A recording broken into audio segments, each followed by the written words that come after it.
MA final के बच्चों का हार्दिक स्वागत। बच्चों, मैं अलका जैन राजकीय महाविद्यालय किशनगढ़ से।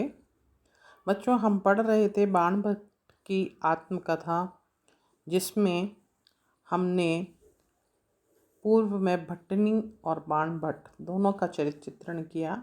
आज हम नारी की मुख्य पात्रा निपुणिका का चरित्र चित्रण पे विश्लेषित करेंगे।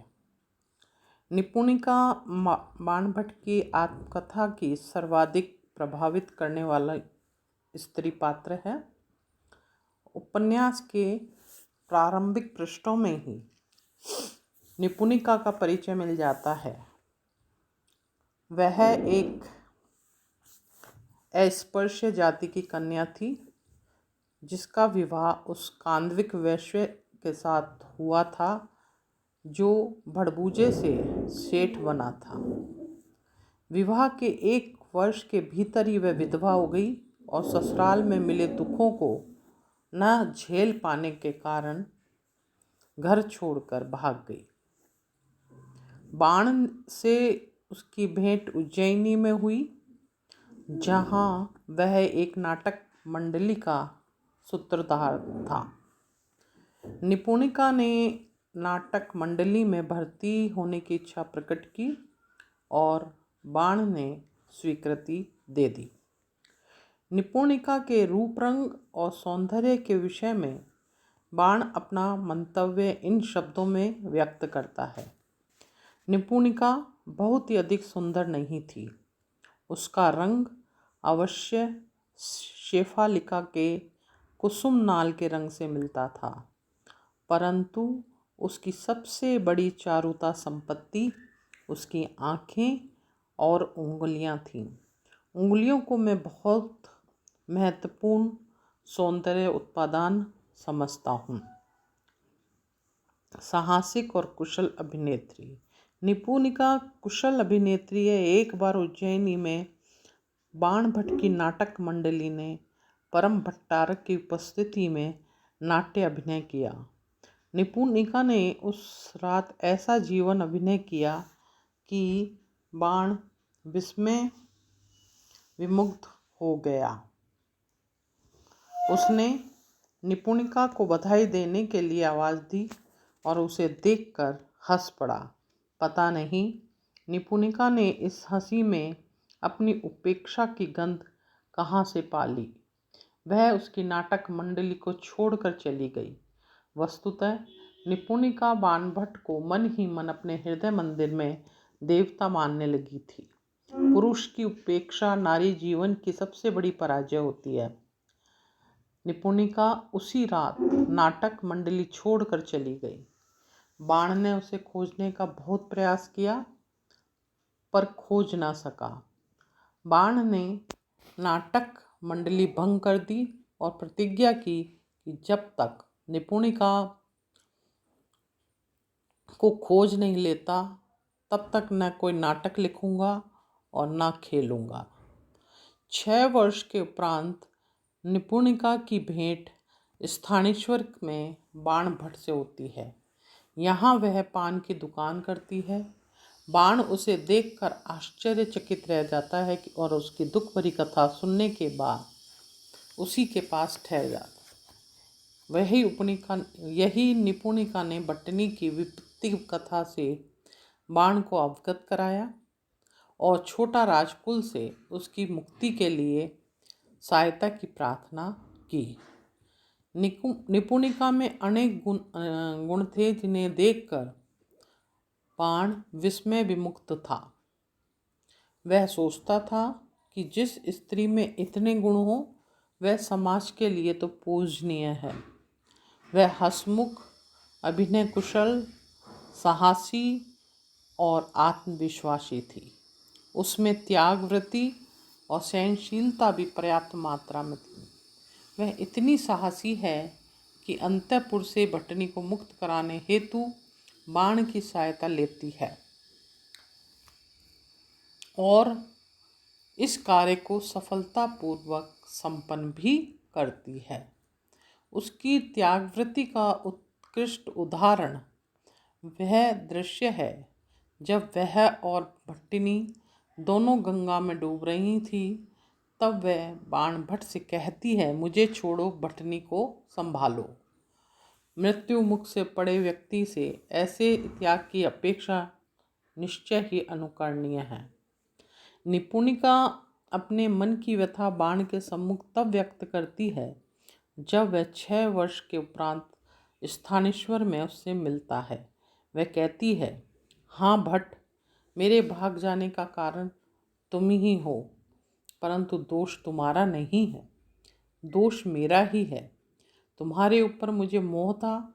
उस अभिनय की रात को मुझे एक क्षण के लिए ऐसा लगता था कि मेरी जीत होने वाली है, परंतु दूसरे ही क्षण तुमने मेरी आशा को चूर कर दिया।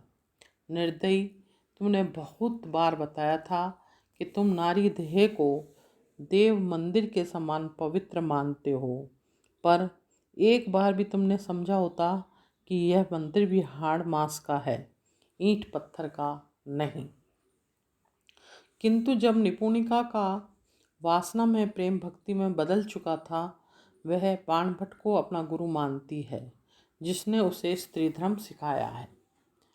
निपुणिका बाण से प्रेम करती है, उसके प्रति आदर और श्रद्धा का भाव भी रखती है।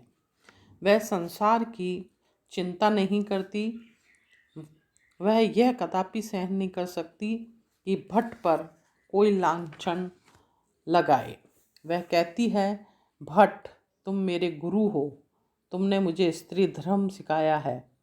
वह बाण को संबोधित करती हुई कहती है, भट्ट, मैंने तुम्हारा नाम कलंकित किया था, पर तुमने मेरा मान रख लिया। मैंने उस अभागी रात के समस्त शोभ को भी धो दिया।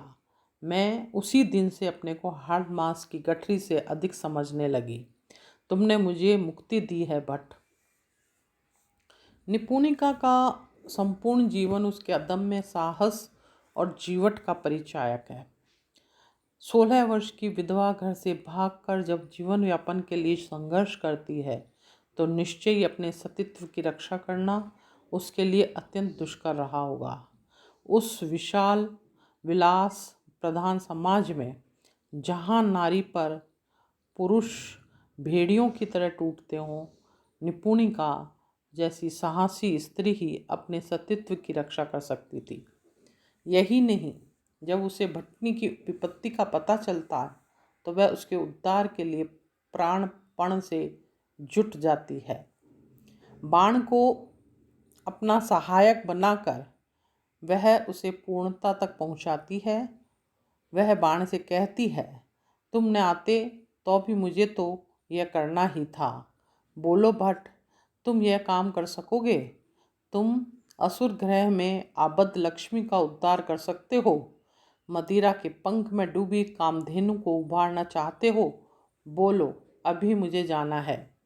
इन पंक्तियों में उसका संकल्प, आत्मविश्वास, साहस, उत्साह, करुणा, धैर्य जैसे भाव अभिव्यक्त हो रहे हैं। निपुणिका जानती है कि भट्टिनी भी बाण से प्रेम करती है।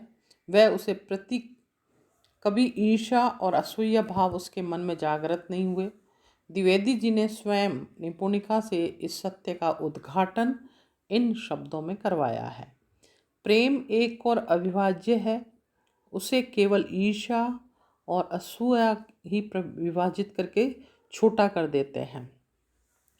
निपुणिका बाण के प्रति पूर्ण समर्पित प्रेमिका है। वह हर हाल में बाण की उन्नति चाहती है। वह कहती है, भट्ट, मुझे किसी बात का पछतावा नहीं है।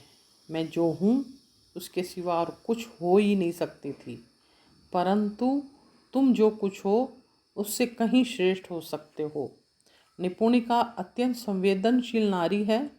छोटा राजकुल में भट्टिनी की दशा देखकर वह नारी जीवन को अभिशाप समझने लगती है। उसका संवेदनशील हृदय दया एवं ममता के वशीभूत होकर भट्टिनी को मुक्त करने के लिए योजना बनाने लगता है और बाणभट्ट उसके लिए तैयारी कर लेती है। वह यह भलीभांति जानती है कि बाण के हृदय में नारी के प्रति अपार श्रद्धा है, अतः वह अवश्य ही इस प्रयास पर सहमत हो जाएगा। निपुणिका ने इस सारी नारी लोलुप पुरुष प्रधान समाज में अपने सत्यत्व की रक्षा कर वस्तुतः अपने नाम को सार्थक करते हुए जिस चतुराई का परिचय दिया वह प्रशंसनीय है। परिस्थितियाँ उसे झुका नहीं सकी, अपितु उसने परिस्थितियों को अपने समक्ष झुकने को विवश कर दिया। वह घर से भागी, नाटक मंडली से भागी, मदन श्री के यहाँ से भागी और संघर्षपूर्ण जीवन जीती रही। यह कम जीवट का कार्य नहीं है। समाज उसे भ्रष्ट समझता रहे, किंतु उसने नारी देह को बाण के अनुसार देव मंदिर के समान पवित्र बनाए रखा है। आराधना करती हुई निपुणिका के सौंदर्य का वर्णन करता हुआ बाणभट्ट अपने हृदय उद्गार को इस प्रकार व्यक्त करता है। मैं क्षण भर के लिए भूल गया कि निपुणिका हमारी नाटक मंडली की परिचित न्यूनिया है। ऐसा लगता था जैसे कोई देवांगना है और कब उस कलुष धरित्री को छोड़कर ऊपर उड़ जाएगी ये कहा नहीं जा सकता। समाज की आंखें ऐसी निपुणिका को स्वैराचारिणी रूप में देखती हैं। यह निपुणिका का नहीं, समाज का दोष है। बाण का उसके संबंध में यह कथन उसी बात का प्रमाण है। निपुणिका में इतने गुण हैं कि वह समाज और परिवार की पूजा का पात्र हो सकती है, पर हुई नहीं। इतने दिनों में मैंने उसके चरित्र में कोई कलुष नहीं देखा। निश्चय ही निपुणिका नारी जाति के लिए एक जीवित तपस्या है। डॉक्टर श्रीमाली ने कहा भी है कि निपुणिका विग्रह धारणी जीवित जागृत तपस्या है और आत्मोत्सर्ग तो जैसे उसका जीवन पथ है, जिस पर सतत गतिमान होकर एक दिन वह सदा के लिए खो जाती है।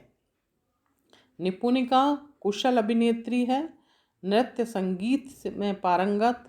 निपुणिका की अभिनय कुशलता का परिचय रत्नावली नाटिका में वासव दत्ता का अभिनय करते समय मिलता है। बाणभट्ट उसकी प्रशंसा करता हुआ कहता है, वासव दत्ता की भूमिका में निपुणिका ने उन्माद बरसा दिया। उसके हर्ष, शोक और प्रेम के अभिनय में वास्तविकता थी। अंतिम दृश्य में जब वह रत्नावली का हाथ मेरे हाथ में देने लगी तो सचमुच विचलित हो गई। उसके शरीर की एक एक शिरा शिथिल हो गई। भरत वाक्य समाप्त होते होते वह धरती पर लौट गई। नागराजन जब साधु साधु की आनंद ध्वनि से दिगंतर कंपा रहे थे, उस समय यवनिका के अंतराल में निपुणिका के प्राण निकल रहे थे। निश्चय ही निपुणिका नारी जाति का श्रृंगार है, सतीत्व की प्रतिमा है और करुणा की साक्षात प्रतिमूर्ति है। अभिनय कुशल न्यूनिया ने अपने अद्भुत साहस, धैर्य, त्याग, प्रेम से प्रत्येक पाठक का मन मोह लेती है।